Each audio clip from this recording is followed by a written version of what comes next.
A todos, ¿qué tal? ¿Cómo estáis? Sí, bien. ¿Cómo empezasteis el año? ¿Con ganas o pachuchos? Un poquito de todo, ¿verdad? Un poquito de todo. Y luego, todavía más con estos días así medio tequileros, es más complicado, ¿verdad? Estos días tequileros. En la cultura judía, en la cultura hebrea, cuando comienza un año es una fecha muy importante. Pero para ellos no comienza el año en el mismo tiempo que para nosotros. Son, distintos calendarios. Hola. Muy bien.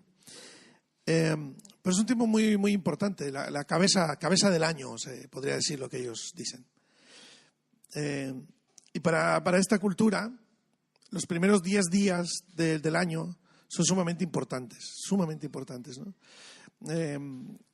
Son días de reflexión, son días de replantearse toda la vida y piensa, ¿no?, que esos 10 primeros días son la plataforma de todo lo que se vivirá a lo largo de todo el siguiente año, ¿no? Entonces, es como cuando tú reseteas un ordenador, ¿sabes? Cuando reseteas, lo dejas un poco en blanco y vuelve a arrancar. Esto es lo que es el ejercicio que la gente de esta cultura, los judíos, hacen, ¿no? Es un poco un tiempo de mucha reflexión, de profunda reflexión y de ser confrontados con su historia, consigo mismos, con la palabra de Dios, e intentar que el nuevo año que se va a vivir sea un año con una plataforma más firme, más fuerte y de más cercanía con el Señor. Qué hermoso escuchar las diferentes oraciones de agradecimiento, las diferentes oraciones de gratitud. Es un gran aliciente para todos como iglesia. Pues muy bien, queridos. Estamos comenzando este primer domingo del año también la serie de lecturas que nos guiarán a lo largo de todo el 2018. Hoy comenzamos con Génesis 1. Y tengo aquí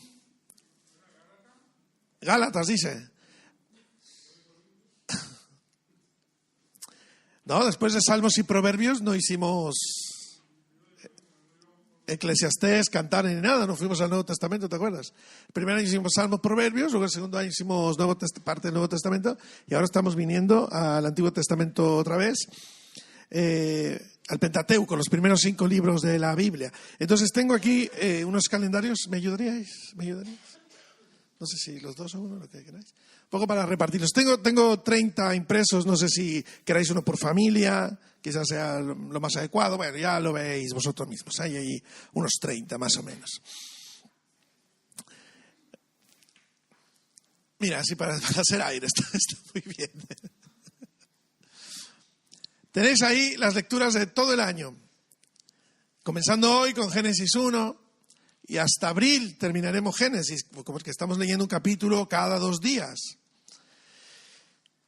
Y vamos a ir leyendo en ese orden Génesis, Éxodo, Levítico, Números, Deuteronomio. Y toda la serie de todo el año, ¿verdad? Toda la serie de todo el año, le llamaremos las 5 enseñanzas más importantes para la vida.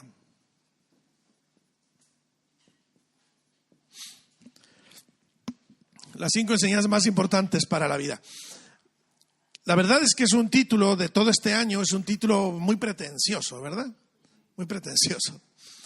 Las 5 enseñanzas más importantes para la vida. Pero tiene mucho sentido cuando nos asomamos a la Escritura y entendemos que en la Escritura se nos muestra que lo que está revelado en los 5 primeros libros de la Biblia es la base y la plataforma de toda la vida. Volviendo un poco a la idea de las diferentes tradiciones de los judíos, pensamos en esa idea que ellos tienen que se llama Bar Mitzvah. Los chavales a los 12 años han venido estudiando los 5 primeros libros de la Biblia y han venido aprendiéndose grandes porciones de estos libros de memoria. Y entonces, cuando cumplen 12 años, vienen a la sinagoga, vienen con el rabino, con sus familias, todas las familias les acompañan, toda la comunidad judía se reúne y muchos chavales de 12 años de memoria citan sendos pasajes del Antiguo Testamento, para ser exactos, del Pentateuco, de los 5 primeros libros de la Biblia. Y cuando esos chavales tienen claro de lo que se trata, tienen memorizadas porciones muy largas y muy grandes, entonces la comunidad, la sinagoga, la familia, les considera mayores de edad a los 12 años. No como nuestra cultura occidental, ¿verdad? Que va uno siendo considerado mayor de edad, pues por ejemplo, a la edad mía, ¿no? A los 43, ya dice, mira, este muchacho ya está madurando, ¿no? Que está empezando a entender las cosas, ¿no? Cada vez, es verdad, cada vez en nuestra cultura la adolescencia se prolonga más y vamos ya eternos Robin Hoods, ¿no? Que se llama el síndrome de Robin Hood. Sí, que nunca no se quiere envejecer, no se quiere madurar realmente, no se quiere de eso. Ay, perdóname, Robin Hood es otro, mira, me confundí de película, tú, y de libro y de síndromes. Eso es Peter Pan, de síndromes. Es Peter Pan, eso es. Robin Hood es el que le robaba a otros, ¿no? Para los pobres. Eso es. Entonces, claro, ese síndrome de Peter Pan, ¿qué pasa? Que va extendiendo nuestra adolescencia y nuestra juventud hasta edades indecibles. ¿Qué es lo que el Señor quiere con nosotros? Pues no quiere que vivamos eso, ese eterno proceso de maduración que nunca llega. Nunca llega, ¿no? En el Nuevo Testamento hay una referencia muy interesante hacia las chicas, ¿no? Y básicamente lo que estaba viniendo a decir el escritor de las epístolas, una parte muy interesante, me encanta porque dice, siempre están aprendiendo, ¿no? Siempre están aprendiendo.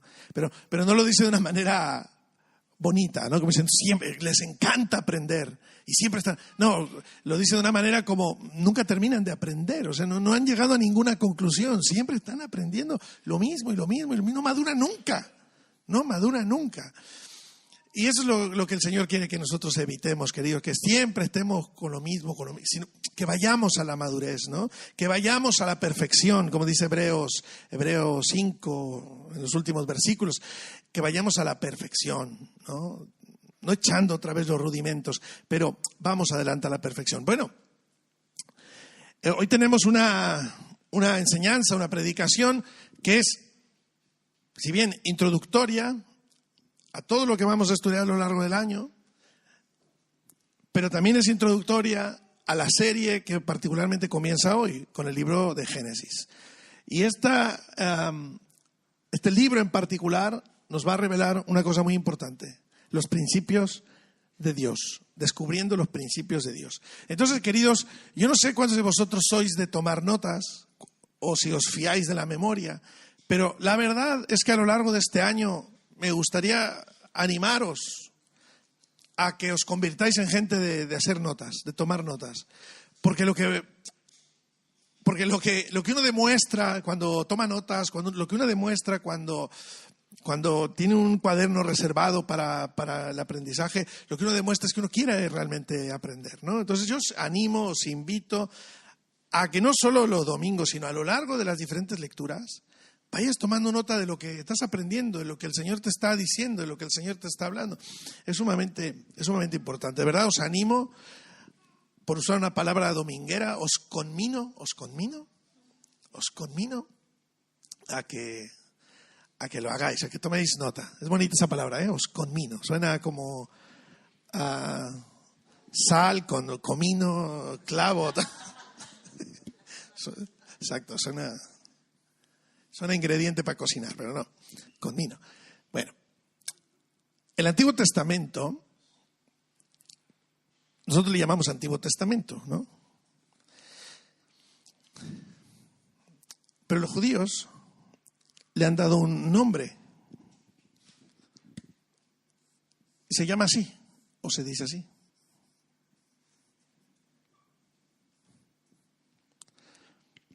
Tanaj.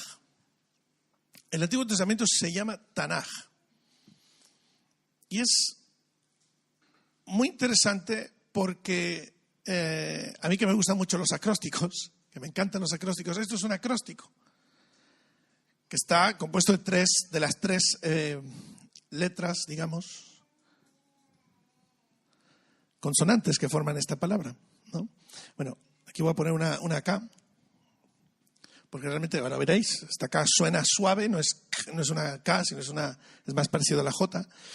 Pero eso es un acróstico, Tanaj es un acróstico. Y está compuesto de las siguientes palabras. Si alguien se lo sabe, pues ayúdeme. Torah, efectivamente. Y luego esta palabra es curiosa, es Nevi, una cosa así, Neviim, con una diéresis ahí, Neviim. Y luego está Ketuvim, una cosa así. Torah, Neviim y Ketuvim. Estas tres partes conforman todo el Antiguo Testamento. Muchos de vosotros, todos sois conocedores de la Biblia, en diferentes medidas, ¿verdad? Pero conocemos más o menos la Biblia. Y nosotros, en nuestras Biblias, hemos llegado a la conclusión de que está dividida también en varias partes, pero nuestras partes son más partes, las nuestras, ¿no? Nosotros decimos el Pentateuco, luego que decimos los libros, ¿perdona? Los históricos, los proféticos, los sapienciales, los de sabiduría. Bueno, proféticos, profetas mayores, profetas menores, tenemos más divisiones, ¿no? Pero esta gente han llegado a la conclusión que hay tres partes, y por eso le llaman Tanaj, para que nunca se olvide. Torah, Neviim, Ketuvim. Entonces, la Torah son los 5 primeros libros de la Biblia, ¿no? Génesis, Éxodo, Levítico, Levítico, Números y Deuteronomio. Luego, Neviim significa profetas, los profetas. Los profetas, empezando con Josué. Josué es considerado ya un libro profético, un profeta. Pero bueno, hay todos los libros de los profetas, Isaías, Jeremías, todos los profetas mayores y menores entran aquí. Luego están los escritos. Bueno, vamos a poner aquí, profetas. Y vamos a poner aquí escritos, los escritos. Aquí pues entra todo, crónicas, un montón de cosas, los salmos, todo esto, ¿no? Son las tres partes que conforman el Antiguo Testamento. Torah, Neviim, Ketuvim.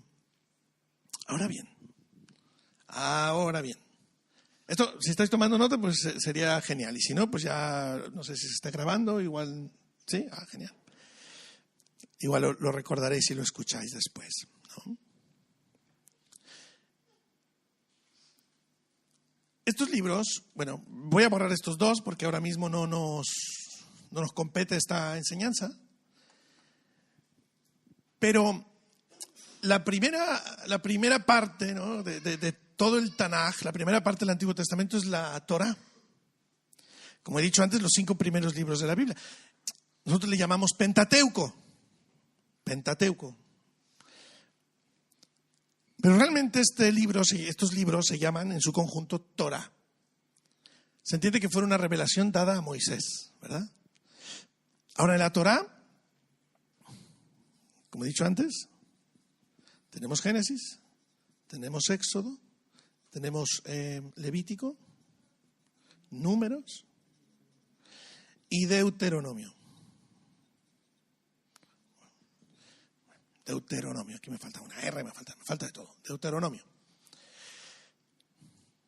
Es muy curioso porque todos estos nombres, le fueron puestos en una traducción que se hizo al griego de la Biblia, ¿no? La Septuaginta. Fueron nombres que se pusieron en griego a los libros de la Biblia. Pero estos libros no se llamaban así. En otras ocasiones ya lo he intentado explicar, ¿verdad? No os asustéis, no voy a lanzarme otra vez con el mismo rollo.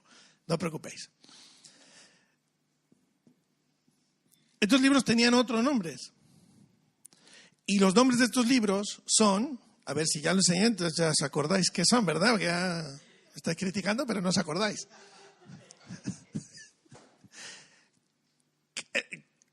¿De dónde salen los nombres reales de estos libros? ¿Os acordáis? Es Pedriño, mira, tiene una manzana y todo para el profesor. Mira, muy bien, Pedro. ¿Es una manzana o es una pelota? Vale, muy bien. de las primeras palabras que están escritos en esos libros. O sea, la primera palabra del primer versículo es el nombre del libro. En el caso de Génesis, en el principio. En el caso de Éxodo, estos son los nombres. En el caso de Levítico, llamó el Señor a Moisés, el llamamiento. En el caso de Números, en el desierto habló el Señor con Moisés, el desierto o en el desierto. En el caso de Deuteronomio, estas son las palabras que Moisés habló al pueblo. Las palabras. Estos son los nombres originales de los 5 primeros libros de la Biblia. A todos estos libros se les conoce, ya lo he dicho, como Torá. Para la foto, que estoy. Vale, no salí. Ay. Bueno, estos libros se les ha llamado la ley. Uy, tremendo nombre, la ley. La ley, la ley. La ley, es un nombre muy potente, la ley. Pero como en el caso de las diferentes traducciones, pues se ha perdido mucha esencia, ¿no? O sea, es decir, tú le llamas al libro Génesis o Éxodo, Levítico, en principio, como no es nuestro idioma, pues no nos dice nada estos nombres, no nos dice nada. Pero si nos asomamos a los nombres originales, hombre, nos dice mucho. El principio, los nombres, el llamamiento, el desierto, las palabras, hombre, dicen mucho más. A mí me resulta incomprensible por qué esto se ha perdido, la verdad. A mí me resulta incomprensible. No termino de asumirlo, ¿sabes? Qué importante sería recuperar, por lo menos en estos entornos de intimidad, recuperar estos nombres, ¿no? Recuperar esto. Sería muy interesante que lo conociéramos, que lo supiéramos, que lo internalizáramos y que lo estudiáramos así. Ahora bien, esta palabra ley, pues he llegado a la conclusión de que esta palabra Torah significa ley, pero la verdad es que no significa ley. La ley de Moisés, claro, se llama ley por la ley de Moisés porque está metida por aquí la ley de Moisés por todos los lados. Entonces, pues, la ley, vale. Pero aquí hay un problema, queridos, que la ley de Moisés está contenida en estos libros, pero estos libros no se llaman la ley. Realmente la palabra Torah es una palabra que significa arremeter o enseñar. La palabra Torah es la palabra enseñanza.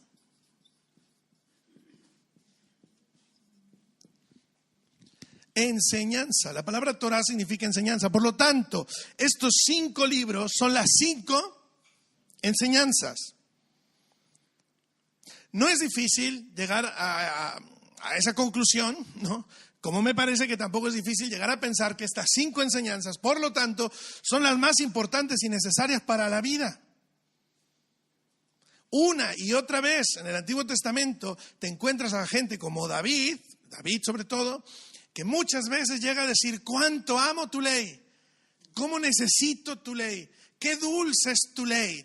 Madre mía, ¿cómo va a ser dulce la ley si da palo tras palo tras palo? Eso no hay quien lo entienda. Lo que pasa es que las traducciones nos juegan estos terribles dilemas, ¿no?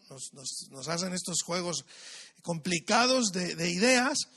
Pero claro, cuando tú dejas de decir ley, porque lo que en hebreo allí pone es Torah, y empiezas a pensar en enseñanza, entonces lo comprendes. Cuán hermosa es tu enseñanza, cuánto amo tu enseñanza, cómo me deleito en tu enseñanza.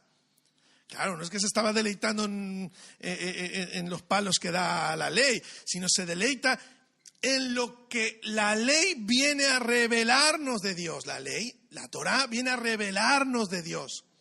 Ahí está el deleite. Es tan potente esto que me encantaría que miráramos el Salmo 1. Esto es como un déjà vu, ¿no? Hace 2 años, en un domingo como este, dijimos Salmo 1. Mirad, ¿qué dice? Bienaventurado el varón que no anduvo en consejo de malos, ni estuvo en camino de pecadores, ni en silla de escarnecedores se ha sentado, sino que en la ley de Jehová está su delicia, y en su ley medita de día y de noche. Será como árbol plantado junto a corrientes de aguas, que da su fruto a su tiempo y su hoja no cae. Y todo lo que hace prosperará. Wow, a ver, pause, ¿no? Pause. Según esos versículos, aquí hay un increíble poder. Quien se deleita en la enseñanza, quien abraza esta enseñanza, quien medita en ella de día y de noche, quien entiende o pretende, quiere, desea, anhela entender esta enseñanza, tendrá unas consecuencias en la vida. Y esas consecuencias en la vida son que será como árbol plantado junto a corrientes de agua, que da su fruto a su tiempo. Me gustó una oración que hizo este chico que está ahí atrás, que hoy tuve el gusto de saludar por primera vez. Y él decía, Señor, todo lo haces a tu tiempo, todo es perfecto en tu tiempo, ¿no? Una oración inspiradora, como muchas de las que hemos oído hoy. Pero esta me llamaba la atención, porque es así. Dios en su tiempo nos da un fruto. Pero ¿cómo trae el fruto Dios a nuestra vida? Gracias a entender su enseñanza, a abrazar. ¿Y dónde está esa enseñanza? En los 5 primeros libros de la Biblia. Por lo menos ahí está la plataforma de todo lo que Dios va a enseñarnos en toda la Biblia. Queridos, muchas veces somos incapaces de entender las palabras de Jesús, de entender al apóstol Pablo, de entender lo que ponen los profetas. Somos incapaces de entender porque no hemos profundizado lo suficiente en estos libros. Cuando tú escuchas hablar al Señor Jesús, cuando tú le escuchas hablar, cuando le escuchas responder incluso en su conversación con Satanás, lo que Jesús está respondiendo, lo que Jesús está contestando son palabras de la Torá. Para ser exacto, Jesús está hablando muchísimas veces de Deuteronomio. Cuando Jesús está haciendo referencia a la ley de Moisés, y que la ley de Moisés tiene un sentido, pero que hay otro sentido mucho más profundo, ahora pondré un ejemplo o un par de ejemplos, se está refiriendo a la Torá. Os pongo un ejemplo, ¿vale? El Señor Jesús, en el Sermón del Monte, dice, bienaventurados los limpios de corazón, bienaventurados los pacificadores, bienaventurados, lo cual significa, por ejemplo, 7 veces feliz, muy feliz, increíblemente feliz. Que es lo que decía el Salmo 1 también, ¿verdad? Bienaventurado el varón que no anda en consejo de malos, pero que se deleita en la ley del Señor. Bueno, pues el Señor Jesús ahí en el Sermón del Monte comienza a explicar esto. Comienza a explicar esto que yo estoy explicando ahora, pero él lo comienza a explicar, vamos, él es Jesús, de un auto, vamos. Hay que sentarse y escucharle. Pero desde esta perspectiva y sacarás una increíble riqueza. Porque le escuchas decir cosas como esta, después de decir las bienaventuranzas. Él empieza a decir una cosa, bueno, en Mateo, él dice cosas como esta, no penséis que he venido a abrogar la ley, he venido a cumplirla. La Torá, no penséis que la Torá ahora ya no vale, no, he venido a vivirla. Jesús vino a vivir la Torá. Por lo tanto, tuvo las consecuencias en su vida que tuvo. Por eso andaba en ese poder impresionante de Dios. Por eso hablaba con la autoridad con la que hablaba. Porque él, después de haber entendido los principios, después de haber entendido su nombre, su identidad, después de haber entendido su llamamiento y de haber andado por el desierto y haber pasado la prueba del desierto, él tiene palabras que comunicar al pueblo. ¿Vale? No sé, queridos hermanos, si estoy siendo capaz de transmitir lo que interesa. Pero él dice cosas como estas, no he venido a abrogar la ley, he venido a cumplirla. Es decir, no he venido a quitarla, he venido a vivirla, he venido a completarla. Os voy a enseñar lo que está detrás de la Torá, os voy a enseñar.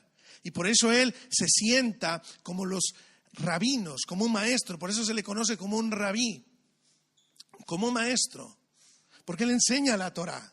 Su enseñanza es la Torá, la enseñanza de Jesús es la Torá. A ver si me sé explicar. Por eso él llama discípulos. Porque todos los rabinos salían por las calles y encontraban jóvenes, valores, y le llamaban y le decían, sígueme. Queridos amigos, en esos tiempos, en los tiempos de Jesús, que un rabino te mirara con buenos ojos y te dijera, sígueme,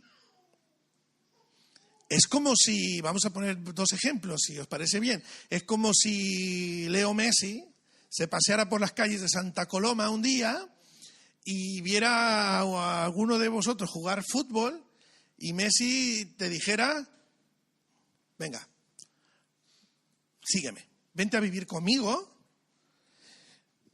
vente a los entrenamientos conmigo, come lo que yo como, entrena lo que yo entreno, todo lo que yo sé te lo voy a enseñar a ti, porque veo en ti que tienes valor, que tienes futuro en esto. ¿Alguien se atrevería? Mis hijos, por ejemplo, no le dirían que no, ¿no? Y si Messi les dijera, yo quiero ser tu padre, mis hijos dirían, ¿dónde firmo, no? Una cosa así de honorable era que un rabino te dijera, sígueme. Era lo mejor que te podía pasar, que un rabino viera en ti el potencial. Por eso cuando Jesús llama a discípulos, 12 discípulos, les dice, sígueme, ¿no? Todo el rato, porque era la tradición rabínica. Pero también por eso, de alguna manera la gente menospreciaba este grupo de seguidores de Jesús, porque eran gente que no valía para ser discípulos de un rabino. Los discípulos de un rabino tenían que ser gente educada, gente de buenas familias, gente tal. Pero entonces el Señor Jesús aquí cambia la historia y coge pescadores, coge gente de a pie. Y eso es brutal, ¿no? Bueno. Y entonces él comienza a enseñar respecto a la ley, a la Torá. Y la empieza a interpretar, porque un rabino lo que hace es interpretar la ley. Por favor, quedaros con estos datos. Un rabino lo que hace es interpretar la ley.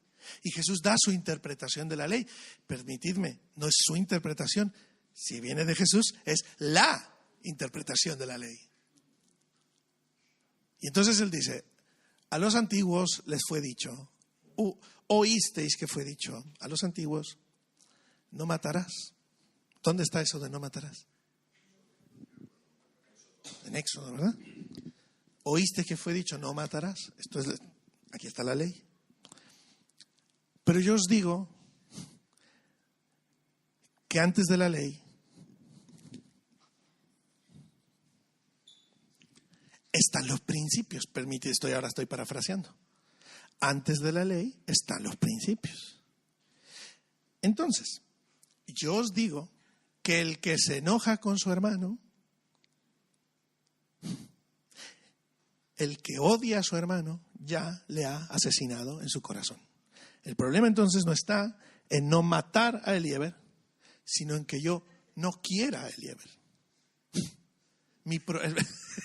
El problema es mío, pero no es de una acción, sino de un asunto de identidad.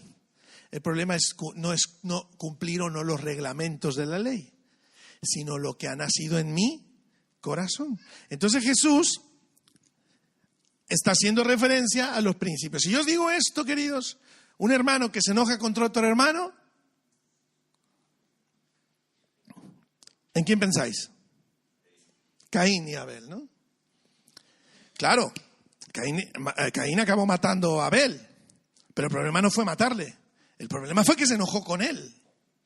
Y entonces vino Dios y le dijo, ¿por qué te estás emberrinchando tanto? ¿De qué va ese semblante decaído? ¿No sabes que si haces el bien, tú te enseñorearás del pecado y te irá bien? Pero si haces el mal, el pecado se enseñoreará de ti. El pecado está a la puerta como un león vigilante y en cuanto cruces la puerta, te pillará.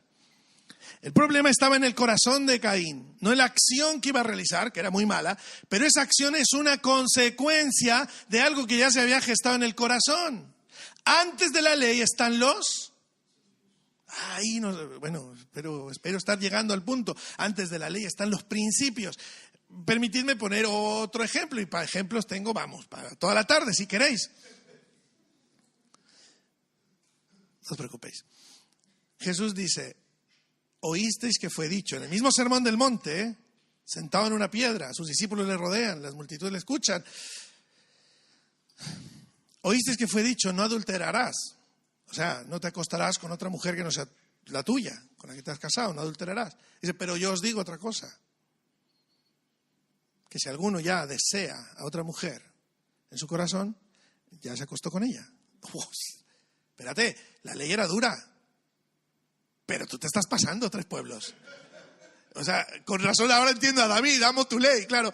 Si era no acostarse con otra mujer, pero ya de ahí a llegar a que incluso el deseo de acostarme o de desear el cuerpo de otra mujer o de otro hombre,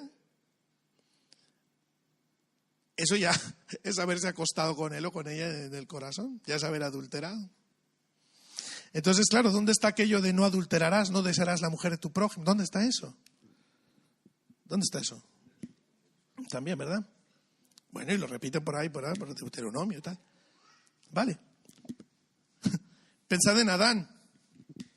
Es una pregunta súper tonta, pero que ya habéis pensado antes, seguramente. ¿Con quién iba a adulterar Adán?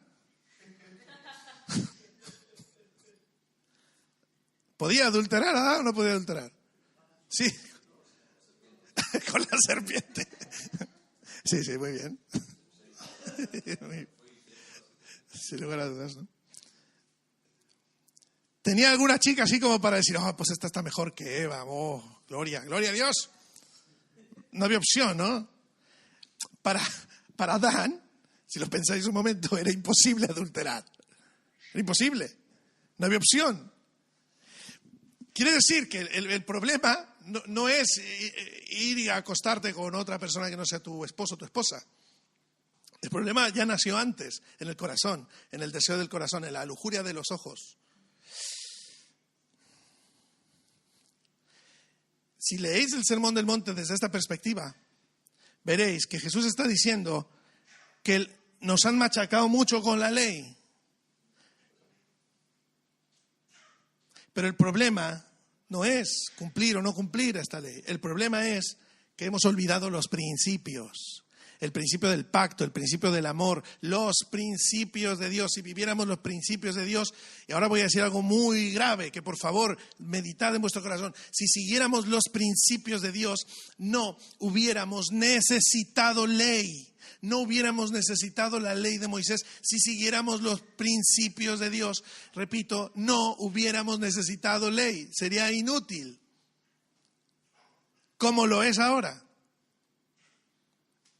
Estás en tu asiento, ¿verdad? Porque, claro, el día tequilero no nos permite pensar lo suficiente, así con el friecito, las ganas de estar en la camita con una cobijita. Espera, un momentito. No habría hecho falta que Dios hubiera dado una ley si hubiéramos seguido los principios de Dios desde el principio. Pero claro, Dios tuvo que dar una ley. Pero ojo, atención, viene Cristo y resulta que Él cumple toda la ley y todas las enseñanzas. Y el apóstol Pablo es aquel que llega a entender que los que somos de Jesús, que los que hemos llegado a esas convicciones de Jesús, ya no necesitamos la ley. Que no es para nosotros. No es para nosotros.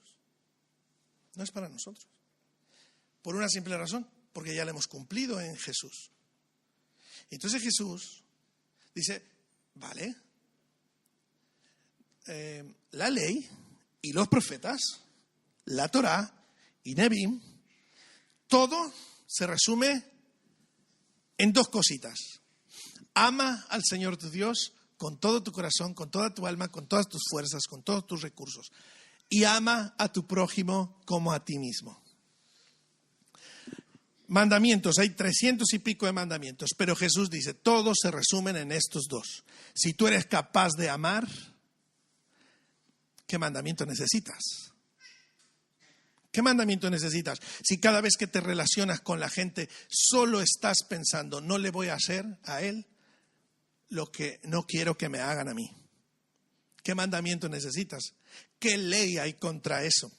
qué recriminación, qué condenación. Por eso el Señor Jesús llega a decir, el apóstol Pablo llega a decir el apóstol que para los que estamos en Cristo no hay condenación. ¿Por qué? Porque hemos llegado no a estar por encima de la ley, no, sino a cumplir la ley de Cristo y tenemos la oportunidad de entender los principios de Dios. No sé si me estoy explicando, queridos hermanos. Vamos a la última parte de esta enseñanza, de esta predicación, ¿vale? He querido dividirlo así en 3 partes para que nos entendiéramos. Primero, entender Tanaj, y luego centrarnos en la T de Torah, que esto sería la segunda parte. Y ahora que ya tenemos este panorama, pues vamos a la Torah, al primer libro de la Biblia, y por falta de tiempo, evidentemente, no podemos extendernos, pero sí que podemos echar un vistazo a un versículo, a 2 versículos, y empezar a mirar un poco por qué este libro se llama como se llama y qué es lo que nos revela. ¿Y por qué es importante esto? Porque a lo largo de este año, por lo pronto de estos 3 meses, vamos a estar leyendo Génesis. Qué bueno sería que mientras tú lees, no solo estés pendiente de las historias, que si Caín, que si Abel, que si Eva, que si la serpiente, que Abraham, que Jacob, que todas estas historias son necesarias. Entenderlas, leerlas. Pero lo que tú tienes que pensar, lo que yo tengo que pensar, es qué principio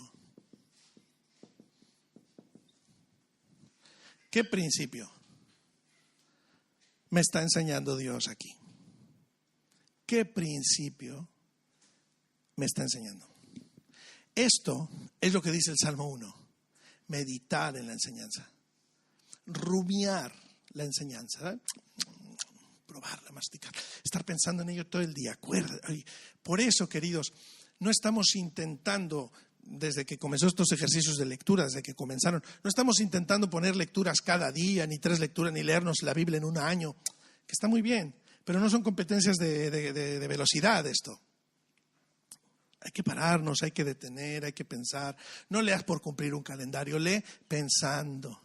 Toma notas. ¿Qué te está diciendo Dios? ¿Qué principio puedes sacar de este capítulo? ¿Qué principio puedes aplicar a la vida? Mirad, Génesis 1:1. Voy a invertir los siguientes 10 minutos, antes de decir amén, en echar un vistazo a ese primer versículo, ¿vale? Y luego estaremos diciendo amén, yéndonos a casa y disfrutar la tarde. Pero quiero que echemos ese vistazo en esta última parte de esta enseñanza a este versículo. Dice, ¿alguien me ayuda a leerlo?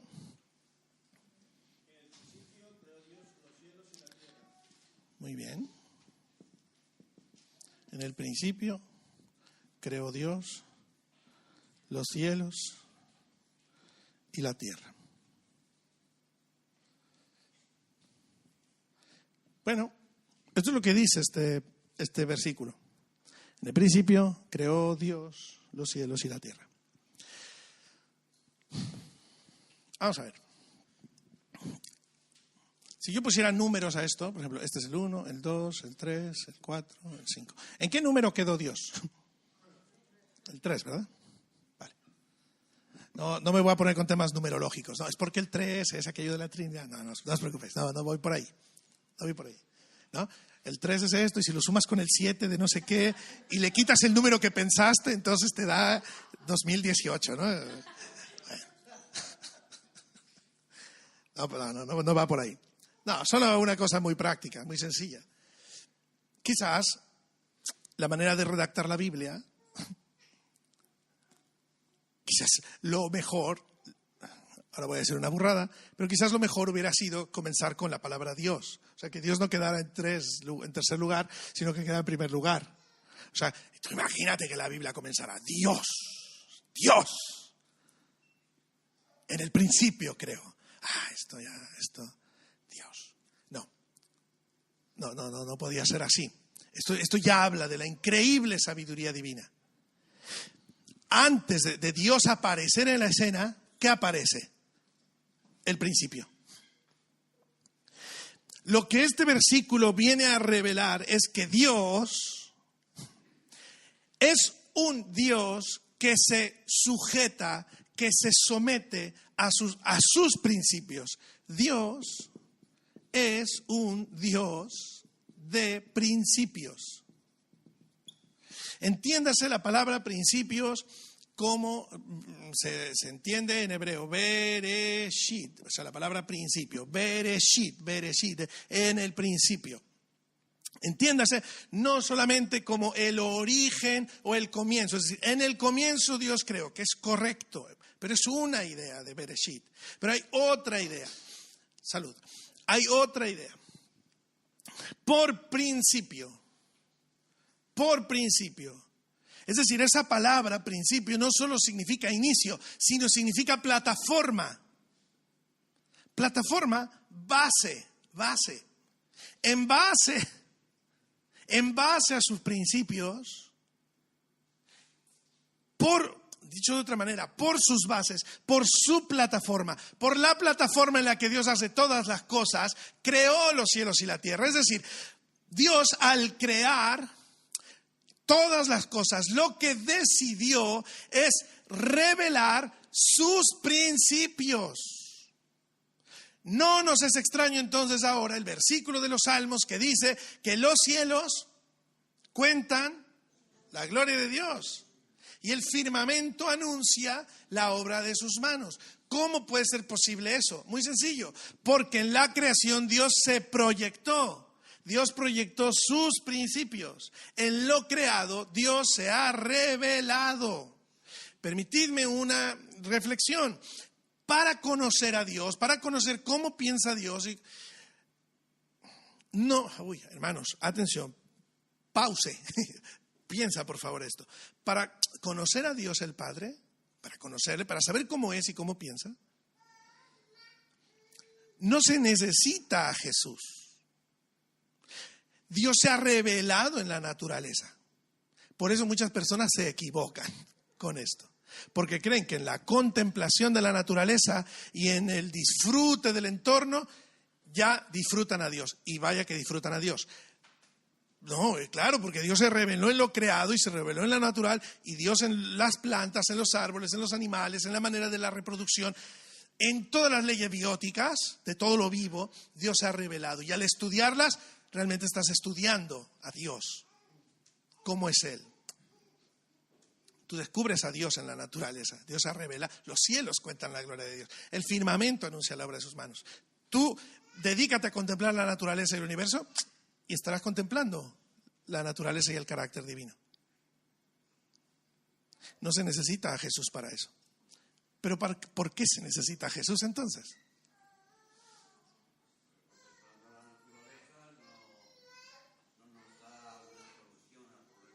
No nos salva. No nos salva, claro. Jesús aporta a Jesús para salvación. Entonces, los principios que Dios muestra en la creación de Génesis sí que nos muestra todo lo que cualquier persona podría descubrir observando la naturaleza. Pero la importancia de Génesis es que el Señor nos muestra a Jesús en esa revelación. Pedro leía hablaba en el estudio de Juan 1. En el principio era el Verbo, y el Verbo era con Dios, y el Verbo era Dios. Cuidado, porque ahí el Señor nos está llevando a Génesis nuevamente. En el principio, todo lo que Dios ha creado tiene un sentido. Pero el sentido más profundo que puede llegar a tener es que en lo creado Dios quiere revelar a Jesús. Y nosotros, queridos, al ir a la palabra, al ir a Génesis, al estar leyendo estos meses Génesis, no se te olvide, ¿dónde está Jesús en estos versículos? ¿Qué principio se rescata de aquí? En el principio Dios creó los cielos y la tierra. Pensad, por ejemplo, en esto, los cielos y la tierra. Dios es un Dios de principios. Dios es un Dios que se sujeta a sus principios. Es decir, Dios lanza sus principios por delante de sí. ¿Habéis leído en el Antiguo Testamento muchas veces, algunas veces, que Dios está a punto de juzgar un pueblo y mandar, por ejemplo, una mortandad terrible? Y hay una cosa impresionante en el Antiguo Testamento que de repente dice, pero Dios se arrepintió de hacer tal mal a aquel pueblo. ¿Cómo puede Dios arrepentirse de algo? Porque está sujeto a sus principios. Porque entonces Dios, en su carácter, podría revelar su ira, su fuerza, pero se sujeta a sus principios. Y en sus principios lo que hay es amor. En sus principios lo que hay es tolerancia. En sus principios lo que hay es lo que ha revelado en la creación, queridos hermanos y amigos. Y Dios entonces se sujeta a sí mismo, pero en base a sus principios. Aquí hay un principio. Como todos los que hay en cada versículo y en cada palabra de Génesis 1 y de los siguientes versículos en adelante, que estaremos leyendo esta semana y siguientes. Dice que Dios creó los cielos y la tierra. Queridos, primero creó los cielos y luego creó la tierra. Hebreos 11 enseña esto. Dice que entendemos por la fe haber sido constituido el universo por la palabra de Dios. De tal manera, dice Hebreos 11, ¿os acordáis? De tal manera que lo que se ve fue hecho de lo que no se ve. Esto es lo que está diciendo Génesis 1. Que lo que se ve sale de lo que no se ve. Esto, para que nos entendamos, por eso dije, tomar estos minutos para... Esto es un principio. Y un principio es una cosa que se puede aplicar en China, en Perú, en México, en Cataluña, en cualquier parte. En 1820, en 1523, en 2018. Un principio es inalterable, un principio es una realidad contundente. Un principio es una ley que no tiene desperdicio. Lo que se ve sale de lo que no se ve. Primero los cielos, luego la tierra. Yo quiero tener una vida extraordinaria este año. Yo quiero que Dios me bendiga. Yo quiero esas bienaventuranzas para mi vida. No sé tú, yo creo que sí, ¿no? Ninguno de nosotros estamos planificando cómo ser más infeliz este año, ¿no? ¿Cómo seré más infeliz este año? Pues mira, es muy sencillo, ¿eh? Es súper sencillo, pero bueno, no vamos a hablar de eso porque se nos va más tiempo. ¿Cómo puedo ser mejor persona? ¿Cómo puedo acercarme más a Dios? Pues atiende a los principios y está clarísimo en el Salmo 1. Jesús lo deja muy claro, abraza los principios. Pues esa felicidad que yo quiero, esa prosperidad que yo quiero en mi vida, esa alegría que yo quiero vivir, esa productividad, ¿de dónde sale? Eso que yo quiero ver, ¿de dónde sale?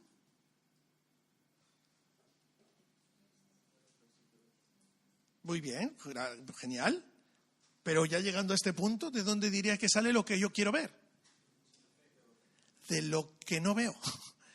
Permitidme enfatizar esto.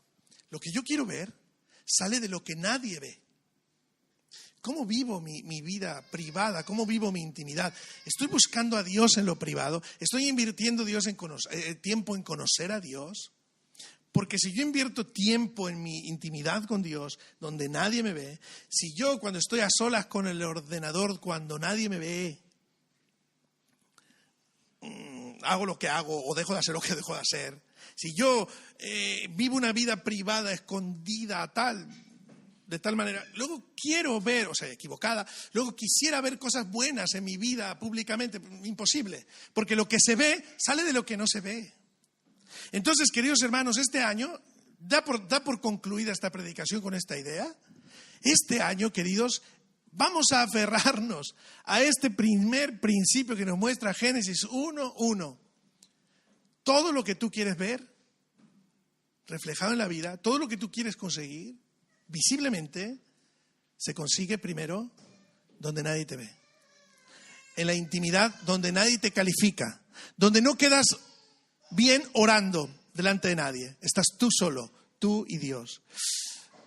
Donde nadie puede calificar, donde nadie puede darte un aprobado, ¿no? Un positivo. Allí donde nadie te ve, es donde se gesta todo lo que luego se ve. Las victorias públicas son el resultado de mis victorias privadas. Queridos, este año tiene que ser un año donde aprendamos los principios de Dios. Primeramente, hay más enseñanzas. Y vamos a ver cómo damos continuidad a esta enseñanza a lo largo de la semana, a lo largo de los meses de este año. Vamos a ponernos de pie, ¿vale? Y vamos a terminar.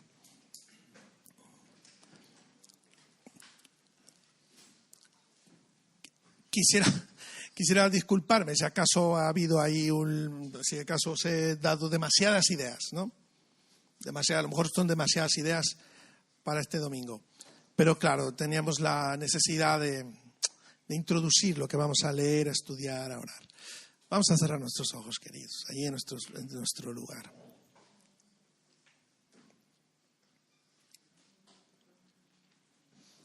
Quisiera orar yo y luego dejar el sitio al grupo de alabanza que nos ayude a terminar este tiempo. Permitidme orar, ¿vale? Señor, yo he vivido 43 años de mi vida, desde que nací. Algunos aquí han vivido menos años, otros han vivido más. Cada uno de nosotros con su propia historia y sus propios altos y bajos.